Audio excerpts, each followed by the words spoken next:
Call the December 7th version of the Tuolumne County Planning Commission. I know. So if we would join us in the Pledge of Allegiance. Allegiance to the flag of the United States of America and to the republic for which it stands, one nation, under God, indivisible, with liberty and justice for all. All right. So I'll start tonight's meeting with the reports from the commissioners and staff. Ms. Shane? Thank you, Mr. Chairman. I'd like to report that as far as your meeting schedule goes, we will have a meeting on December 21st, and that will be to consider changes to the zoning ordinance to address some marijuana issues based upon the passage of Proposition 64. We do anticipate having a meeting on January 4th to consider the Stone Mill Center project, which is a small commercial center in Columbia. And at that meeting, I would expect the new CRA director to come and meet all of you. And the Board of Supervisors yesterday did formally approve a contract with David Gonzalez, who is currently a Community Development Director for the City of Merced. He was also the Deputy Planning Director for the County of Merced a number of years ago. So he does have an extensive background in development issues, and he begins work on January 3rd. So I'll mention, too, at your next meeting on the 21st, I will not be here, but County Council will be to present the marijuana ordinance, and also Adam Paskowski from our office will be here. So with that, Mr. Chairman, I have nothing else to report. So this is your last meeting?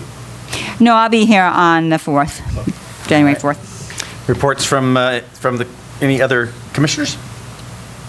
Yes, Mr. LaFleur. Thank you, Mr. Chair. So for our next meeting, December 21st, I'm going to be working in Portland, Oregon. And so I'm not going to plan on attending. If there's any problem getting a quorum, I could phone it in. Okay. And I will be gone. So maybe we should take a quick survey here. I'm 99% sure I will be available. You are. I am definitely gone. You're definitely gone. You are. I don't think you want me to phone. You are a little iffy, as I understand it. I could. It could very well be. I'll be gone. Okay. I'll be around. Yep. Dick. I'll be here. I'll be here. Okay. So Well, we may need that's you. 5, so. So 1, 2, 3, 4. And then I think if I'm going to teleconference, it has to be noticed how far in advance? 10 days? No, we need to do it the 4 days, 72 hours 4 days, to comply with the Brown Act, yeah. So we should resolve it at least 4 days before? Yes. Okay. It seems to me that what might be best is for us to plan on you being in there, and then if we don't need you, you can bail, as That's opposed to fine. the other direction around, and we have to chase you down at the last minute. Okay, thank you. Anything else from the commissioners? Okay, how about our planning committee representative?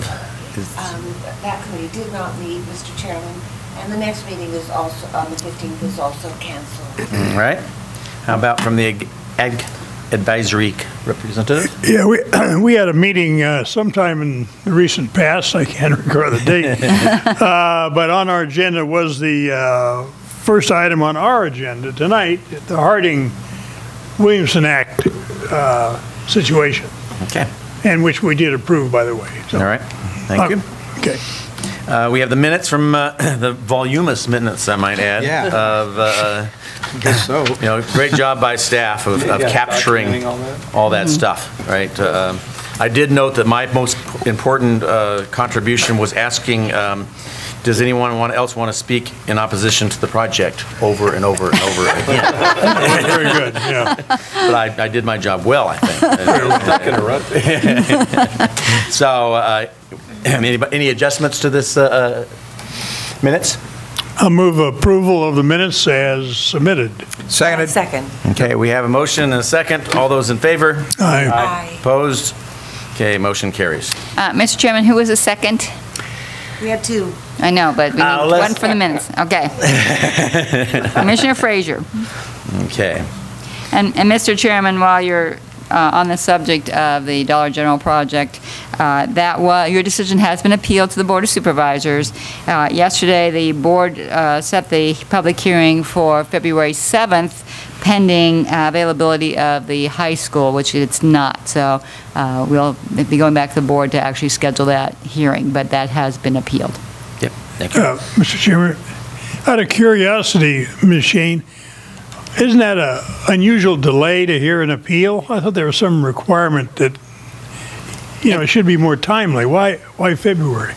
The ordinance says that the board is to hear within 45 days. Now, the applicant was agreeable to waiting till February. We have 2 supervisors, 1 recused, 2 not available when they were looking at having it on January 17th. Okay. And it's just a matter of having 4 supervisors who are available to attend, Yeah, as well as okay. the applicant. Answered it, thank you. Yeah. Okay. With that, nope, I'm sorry, I get my agenda in front of me here.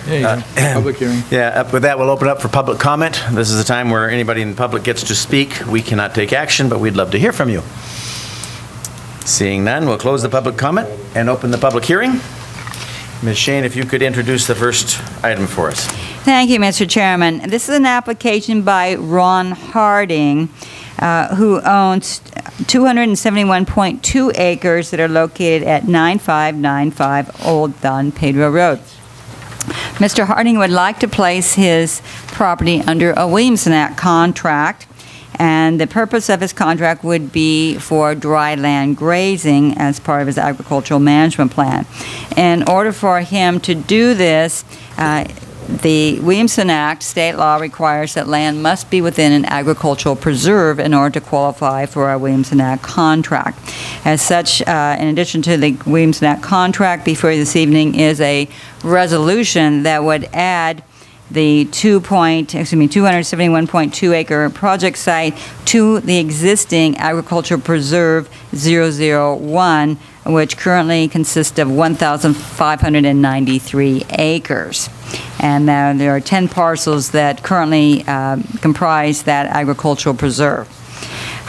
Also, our Williamson Act regulations, Resolution 10604, provide that in order to be under the Williamson Act or in an agricultural preserve, the property must have the AP combining district added to the underlying zoning. And so this project also includes the addition of the AP to the existing AE 37 exclusive agricultural 37-acre minimum zoning district. Our Resolution 10604 also requires that there be an agricultural use on the property in order to qualify for a contract. On November 3rd, the Agricultural Commissioner's Office staff did conduct an inspection and verified that there is dry land grazing of cattle on the site. The Agricultural Advisory Committee considered this project at its meeting on November 17th, as noted by Commissioner Pland, and the Agricultural Committee has recommended approval of the project and did determine that this project is consistent with our local Williamson Act resolution. The property also has a high-value agricultural rating pursuant to the Ag Matrix in the General Plan Agricultural Resources element. And so the applicant again has asked for your consideration this evening to support this request. Questions for staff? Yes, John. Thank you. I was just curious if the existing preserve was number 001 because it was the first one that was created in this county? No, it wouldn't be. The 00 is like we do resolutions. That was the year it was created. Oh, okay. So it would have been in The first one in 2000. 2000. Now Yes. I get it. Any other questions for staff? Okay, seeing none, we'll open it up to the public. Is there someone who would like to speak in favor of this project? Okay, seeing none, is there anybody who would like to speak in opposition to this project? And neutrally. Okay, so we will close the public hearing and bring it back to the commission. Now, any discussion before we? No discussion. I'll entertain a motion. I'll make a motion. I move that we approve agricultural preserve alteration, AP 16003, based on findings A through D, and that we approve zone change RZ 16008 based on findings A through E. Also, that we execute a land conservation contract, WA 16005, under Resolution 10604, based on findings A through D. And finally, that we approve the agricultural management plan based on findings A through E. Second. Okay, we have a motion and a second. I believe the second was Peter, correct? Yep. Okay. Any more further discussion? Call the question. All those in favor? Aye. Opposed? Motion carries unanimously. Okay, next project. Ms. Shane.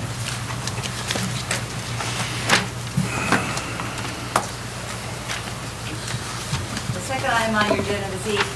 On your agenda this evening is consideration of a proposal to rezone a portion of the Long Gulch Ranch. The property is owned by Long Gulch Ranch Limited Partnership, and it is a portion of a larger ranch.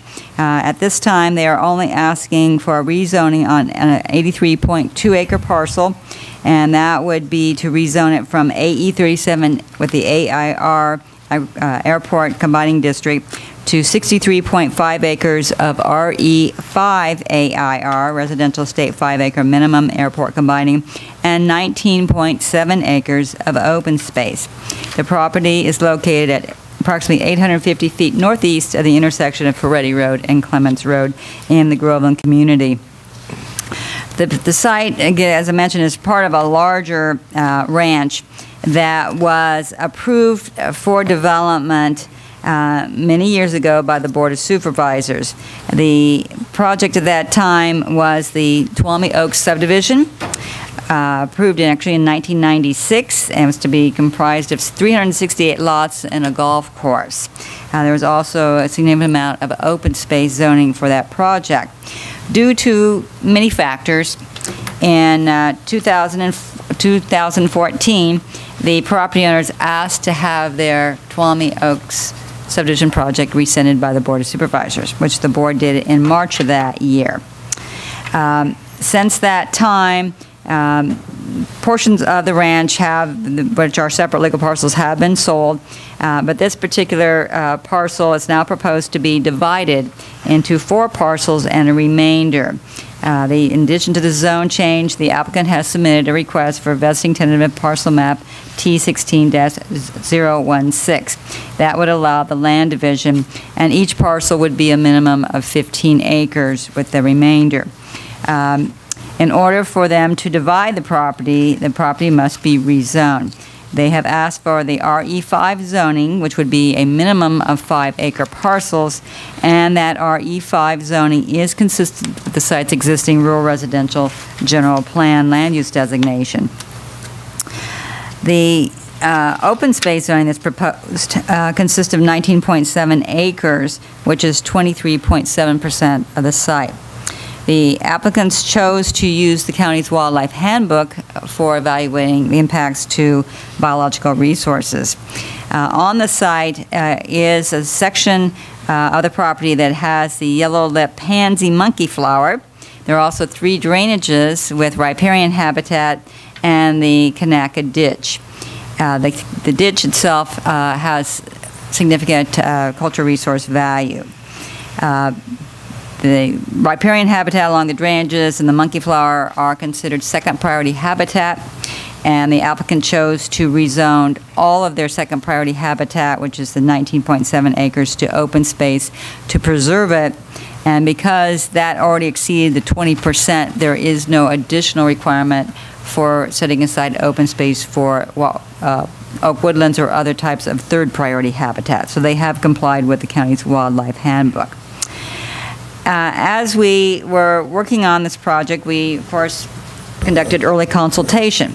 We notified neighboring property owners, and we did receive 4 responses in opposition to the project. Some of the comments were that this project's too close to the Pine Mountain Lake Airport. The site is within the influence area of the Pine Mountain Lake Airport, and such it was reviewed by the Airport Land Use Commission on July 7th.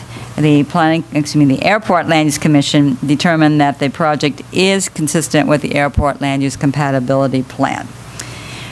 Another comment was that the project would result in significant increases in traffic. This project, because of some limitations due to the airport influence area, would only be allowed to go from 2 homes on the site to 7 after all those parcels are created. That would result in an estimated 56 trips per day. That is not considered significant. There's also concerns about inadequate infrastructure in that area for water and sewer. This project is outside of the Groveland Community Services District service area, and as such, these lots will be served by private wells and on-site wastewater treatment plants, so septic systems on the site.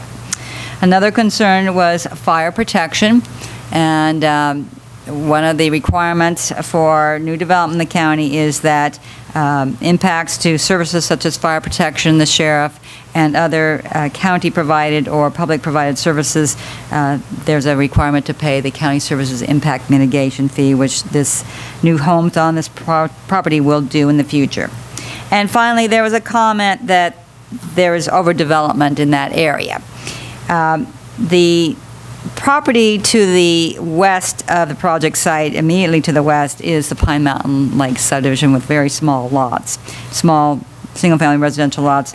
The parcel to the east is agricultural. So this really going to the RE5 zoning, consistent with the rural residential general plan designation, provides that transition between the urban small lots and the agricultural land, which is really what our general plan promotes. And with that, Mr. Chairman, the applicant is asking for your consideration this evening to support the zone change so they can proceed with their land division. Questions for staff? Ms. Shane, can you refresh my memory what the restrictions are for B1? I used to know. B1 is 1 dwelling unit per 10 acres. And 25. Okay, and there's also a height restriction, I think? If you're in the height, we have 2 types of height restriction zones, and this property, I don't believe is. There are some hills on the site, on the Long Gulch Ranch. But nothing site that would prevent somebody from doing a single-family home? No. Okay, that's all No. that matters. Thank you. Other questions? Just out of curiosity, it has nothing to do with it, I guess, but this remainder, what's the strategy in having a remainder on this 80-acre parcel? The applicant is here, and I'm sure will be happy to answer your question. Okay. At the right time, I will ask that. But I know you're aware that with the remainder, they can't develop the remainder until they get a certificate of compliance later on. And at that time, they have to comply with any of the regulations, such as access, that would have been required at the time the other parcels were created. As to why that's proposed at this time, again, that would be up to the applicant to explain. Yeah, like I say, it doesn't hinge on the discussion, but on occasion, there are remainders that people have, and I never really figured out what's the point. If you want to develop something, develop it. But anyway, I will ask the question. Thank you. Mr. Pland, if they went to 5 lots, it would be a major subdivision. They stay with 4 and a remainder, it's a parcel map. Okay. State law. Okay. Makes sense. I think the best time to ask this now is what are the current rules around non-loop roads, cul-de-sac roads? This is a pretty long road, as I recall that, I thought it was a more restrictive thing than being able to have a half-mile road going in. Actually, for 5-acre parcels, this does meet the requirement. Okay. So the tighter restriction is when you're going to have a higher population? It depends on the zoning. Okay. So for small lots, it's only 800 feet. Okay, that's And then the it number goes that was in my between, head. then up to 2 acres, it goes to 1,240, and then the next one is the half mile, and then a mile when you get to the large acreage. Okay. All right, great. Any other questions for staff? No. Okay, with that, we'll hear from anyone who would like to speak in favor of this project. You don't have to tell us your name. Good afternoon, or good evening. I'm Ron Kopf. Okay. I'm representing the Long Gulch Partnership, and we also have Brian Fitzgerald here, who's the managing partner of the Long Gulch Partnership. So if there's any questions, we'll be glad to answer them. I think you've gotten a lot of the summary that Bev provided. Staff did a very good job of compiling this. There's a lot of information in this. Just a couple key things that I'll point out is that Ms. Shane noted that we did sell a portion of the property, and we sold about 60% of this property as buffer open space land for the Yosemite National Forest, or the Stanislaus National Forest, which is south of us. So a large portion of this property has been sold as buffer, and it was sold at a fairly significant discount for that open space to the Department of Fish and Wildlife. So now that the remaining project is about 40% of what the original one that had the 368 lots that were part of that.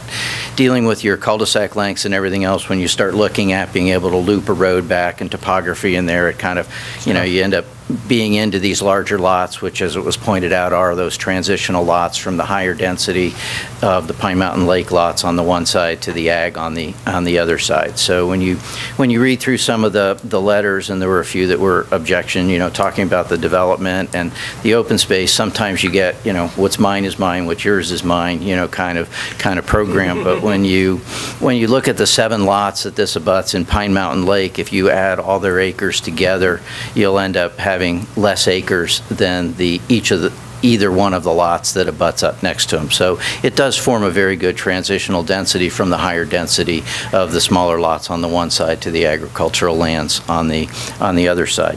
And then when you look, we are consistent with the general plan, the ordinance code, and the other components with it. We have been in front of the Airport Land Use Commission, and we're found to be consistent with that. So in light of that, we would ask for your approval of the zoning, and then we'll be back when we do the site plan for the 5 lots. So with that, I'll be glad to answer any questions. Long Gulch still owns the majority of these parcels that are left here. I mean, I don't know at least one of them when I used to own. It doesn't belong to Long Gulch anymore, but right now the Long Gulch Ranch owns a fair number of parcels around this, correct? Yes, they do. They own, well, the 40-acre north of this has been sold with that, and they own all the land south of it. With that. So the only land that they don't own is the 125 acres, which is sort of catty corner off of the bottom corner, and then there's a 325 acre ag parcel that's adjacent to that on the other side as well. But everything to the south that abuts it, everything they that's do. in orange here on this map is let me go to that map and I'll... well, I guess that's not right. Except the Pine Mountain Lake. Yeah. Except Pine Mountain Lake. Yes, everything that's in orange and that yellow blob Yellow that's right in the center. But in the new revised general plan, that yellow area is going to be consistent with the surrounding area as well, assuming the general plan gets adopted. The desire to work the subdivision on this piece as opposed to all of the rest of it is because of a market situation, or what makes you why take this one on now? Because it's north, it's hard to get access to with that and loop back into the other portion of the community. And we have, the land ownership group has put a number of these parcels up for sale, and this one was for sale at the larger amount. But what we found with the groups out there is they're really not looking for the larger residential parcels. They want something that's a little bit smaller and a little bit more manageable, so that's why it was developed or proposed the way it is.